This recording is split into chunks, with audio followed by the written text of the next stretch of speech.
Allora, dopo l'esposto presentato da alcuni esponenti del PDL, lista che appoggia Tabaro sul presenzialismo del sindaco Antonio Bertoncello, il primo CNEL di Portogruaro replica alle accuse, perché hanno presentato un esposto Toliberti perché ha inaugurato il teatro. Cioè, io non voglio dire nulla, però devo dirlo, insomma, dai.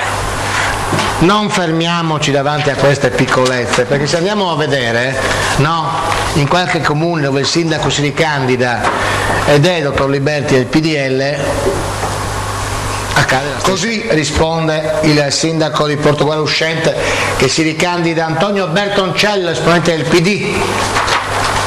Grazie, prendiamo la linea dal Veneto. Abbiamo invitato Antonio Bertoncello, sindaco di Portogruaro e candidato naturalmente alla riconferma a Portogruaro per le elezioni del 6 e 7 giugno prossimi. In questo fine settimana è stato caratterizzato da un esposto che alcuni esponenti del PDL, della lista PDL, hanno firmato contro di lei sostanzialmente, perché sostengono che lei non abbia rispettato in occasione dell'inaugurazione, della doppia inaugurazione del teatro, alcune regole sulla par condicio. Lei come risponde a queste accuse? Io credo che non so se si tratta di un esposto fantasma o di un esposto utile solo per uscire sui giornali. Questa mattina ho avuto un colloquio con la prefettura e ho controllato negli uffici comunali, non è arrivato nessun esposto, nel senso che né la prefettura né il comune di Portogruaro ha ricevuto nulla.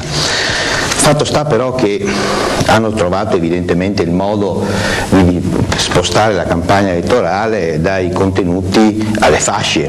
Io credo che la città non abbia bisogno di rappresentanti politici, peraltro divisi, perché questa mattina ho parlato con diversi esponenti del PDL e della lista che sostiene Tabaro, i quali molti si sono rifiutati di firmare questo esposto. Io credo che noi dobbiamo parlare di cose concrete, di esigenze e di bisogni della città.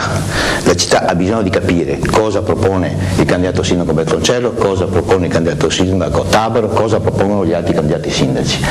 Il fatto che un sindaco inauguri un teatro che la città aspettava da 20 anni e che abbia fatto un discorso da solo, senza che le autorità e le altre parlassero, in modo sobrio, e abbia la fascia, non credo che questo modifichi, voglio dire, il parere dei cittadini che sono seri. Quindi lei difende anche il fatto, la scelta di inaugurare in 2 giorni il teatro?